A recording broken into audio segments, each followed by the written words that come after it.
नमस्कार। दोपहर के 1 बज चुके हैं और आप देखना शुरू कर चुके हैं जॉब्स इटर्नल की विशेष पेशकश रोजगार यात्रा।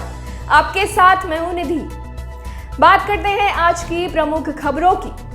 कर्नाटक के सबसे पहले नई शिक्षा नीति यानी NEP 2020 लागू करने के बाद से एक बार फिर NEP पर सियासत गरमाती नजर आ रही है। बीते दिन #नागपुर एजुकेशन पॉलिसी ट्विटर पर ट्रेंड करते नजर आया। बता दें कि नई शिक्षा नीति यानी NEP के क्रियान्वयन पर भाजपा सरकारों पर निशाना साधते हुए कर्नाटक कांग्रेस के अध्यक्ष DK शिवकुमार ने शनिवार को इस नीति को नागपुर शिक्षा नीति बताया। DK शिवकुमार द्वारा इसे नागपुर शिक्षा नीति बताने के पीछे वजह यह है कि RSS का मुख्यालय नागपुर में स्थित है और कथित तौर पर कहा जाता है कि RSS भाजपा का वैचारिक मूल संगठन है। उन्होंने कहा कि कांग्रेस तब तक नीति का विरोध करती रहेगी जब तक कि हितधारकों और राज्य विधायिका में इस पर चर्चा नहीं की जाती।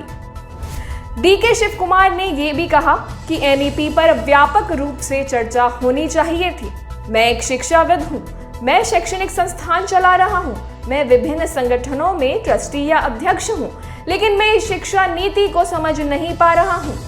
मैंने 2-3 बार इसका अध्ययन करने की कोशिश की है, इसके बारे में छात्रों और शिक्षकों के साथ चर्चा की है, लेकिन इसके अंदर के रहस्य को समझने में असमर्थ हूँ।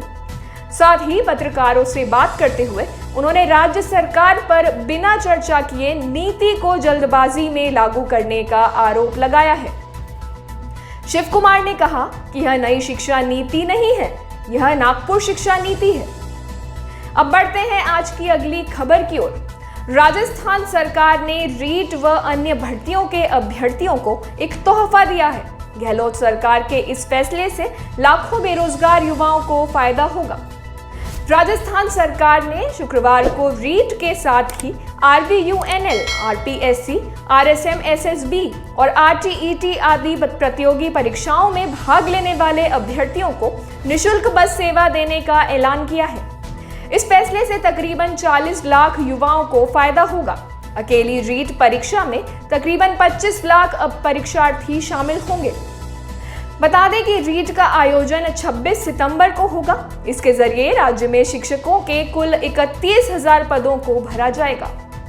RVUNL की ऑनलाइन परीक्षा का आयोजन 4 सितंबर 2021 से 12 सितंबर 2021 तक किया जा रहा है। यह परीक्षा जूनियर इंजीनियर, असिस्टेंट इंजीनियर और पर्सनल ऑफिसर समेत 1000 से ज्यादा पदों पर भर्ती के लिए आयोजित की जा रही है। RPSC SI भर्ती परीक्षा 13 से 15 सितंबर को आयोजित की जाएगी। इस भर्ती में भी लाखों युवाओं ने आवेदन किया है।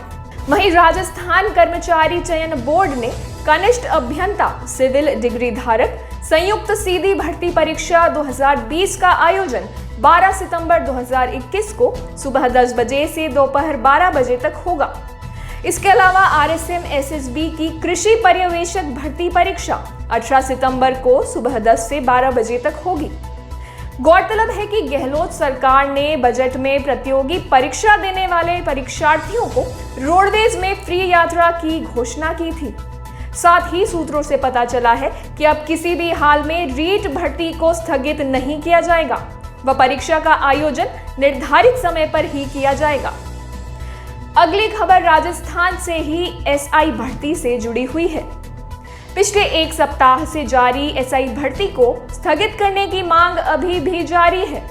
आपको बता दें कि सब इंस्पेक्टर भर्ती परीक्षा का आयोजन 13 से 15 सितंबर तक होना है। इस भर्ती के जरिए 859 पदों को भरा जाएगा। इस भर्ती परीक्षा में करीब 6 लाख छात्र भाग लेने वाले हैं। वहीं परीक्षा को स्थगित करने की मांग के साथ #postpone Raj SI exam Twitter पर ट्रेंड कर रहा है। इस भर्ती के उम्मीदवारों का कहना है कि जिन तारीखों पर RPSC SI परीक्षा आयोजित होनी है उसी दिन राजस्थान की कई यूनिवर्सिटीज में भी एग्जाम है। ऐसे में बहुत से अभ्यर्थी असमंजस में हैं। इस परीक्षा में भाग लेने के लिए उन्हें कोई ना कोई परीक्षा छोड़नी पड़ सकती है। साथ ही अभ्यर्थियों का कहना है कि EWS आरक्षण के लाभ के बाद फिर से हुए आवेदन के चलते उन्हें सिर्फ 2 महीने का समय मिला है, जो तैयारी करने के लिए पर्याप्त नहीं है। इसी मांग को लेकर राजस्थान की पूर्व मुख्यमंत्री वसुंधरा राजे ने ट्वीट करते हुए कहा कि राजस्थान विश्वविद्यालय की परीक्षाएं होने तथा ईडब्ल्यूएस अभ्यर्थियों को आयु सीमा में छूट का प्रावधान देरी से लागू करने के कारण एसआई भर्ती परीक्षा को 13 से 15 सितंबर तक कराना उचित नहीं है। सरकार एवं आरपीएससी को अभ्यर्थियों की मांगों को सुन एसआई भर्ती परीक्षा के दिनांक पर पुनः विचार करना चाहिए। साथ ही के पूर्व कैबिनेट मंत्री व राज्यसभा के सांसद डॉक्टर किरोड़ी लाल मीणा ने ट्वीट करते हुए लिखा कि विश्वविद्यालयों की परीक्षाएं होने और ईडब्ल्यूएस वर्ग के अभ्यर्थियों को सरकार ने आयु में छूट का प्रावधान देरी से करने के कारण 13, 14 व 15 सितंबर को एसआई भर्ती परीक्षा आयोजित करना न्याय संगत नहीं है। हजारों अभ्यर्थियों को बिना तैयारी परीक्षा में बैठना पड़ेगा। एसआई भर्ती परीक्षा को 3 दिन में लेना भी तर्कसंगत नहीं है। कहीं ऐसा ना हो कि आरपीएससी के इस निर्णय की वजह से परीक्षा कोर्ट में अटक जाए। जब 16 लाख अभ्यर्थी रीट की परीक्षा एक दिन में दे सकते हैं तो एसआई भर्ती परीक्षा एक दिन में क्यों नहीं हो सकती। आरपीएससी को आरएएस भर्ती की प्रारंभिक परीक्षा का आयोजन भी एक ही दिन में करना चाहिए ताकि पूर्व में कोर्ट में न्यायिक अड़चनों में अटकने के लिए बदनाम रही इस परीक्षा के साथ फिर से ऐसा ना हो। मुख्यमंत्री श्री अशोक गहलोत जी से निवेदन है कि युवाओं के हित में शीघ्र फैसला लें। इसी क्रम में अजमेर लोकसभा से सांसद भागीरथ चौधरी ने भी सोमवार को ट्वीट कर एसआई भर्ती परीक्षा को 13 से 15 सितंबर तक करवाना अनुचित बताया है। क्या है इस बारे में आपकी राय, हमें कमेंट बॉक्स में जरूर बताइए। अब बढ़ते हैं आज की सरकारी नौकरियों की ओर। Uttarakhand board of secondary education यानी यूबीएसई ने उत्तराखंड टीचर एलिजिबिलिटी टेस्ट यानी यूटीईटी 2021 के लिए अधिसूचना जारी की है, जिसके अनुसार शिक्षक पदों पर भर्ती के लिए उम्मीदवार 30 सितंबर 2021 तक ऑनलाइन आवेदन कर सकते हैं। वहीं प्राइमरी लेवल पद के लिए शैक्षणिक योग्यता कुछ इस प्रकार होनी चाहिए।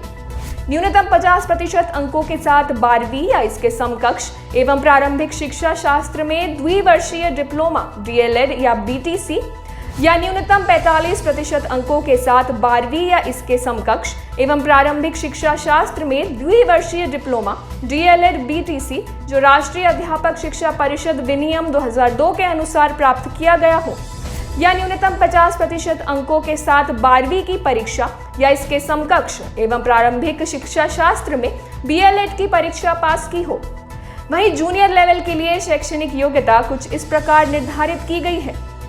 स्नातक या इसके बराबर और प्राथमिक शिक्षा में 2 साल के डिप्लोमा बीटीसी डीएलएड में उत्तीर्ण या न्यूनतम 50% अंकों के साथ स्नातक और शिक्षा शास्त्र में स्नातक बीएड एलटी शिक्षा शास्त्री में उत्तीर्ण या प्रदर्शित होना या 50% अंकों के साथ 12वीं कक्षा उत्तीर्ण एवं 4 वर्षीय bachelor of elementary education BElEd BA BSc Ed या बीएड या बीएससी एड के अंतिम वर्ष में प्रदर्शित या उत्तीर्ण होना चाहिए। शैक्षणिक योग्यता की विस्तृत जानकारी के लिए आप जॉब्स इटर्नल की वेबसाइट पर जा सकते हैं। आज की रोजगार यात्रा में बस इतना ही। किसी भी सरकारी नौकरी की जानकारी और आवेदन के लिए आप डिस्क्रिप्शन में दिए गए लिंक पर क्लिक कर हमारी वेबसाइट jobseternal.com पर जा सकते हैं।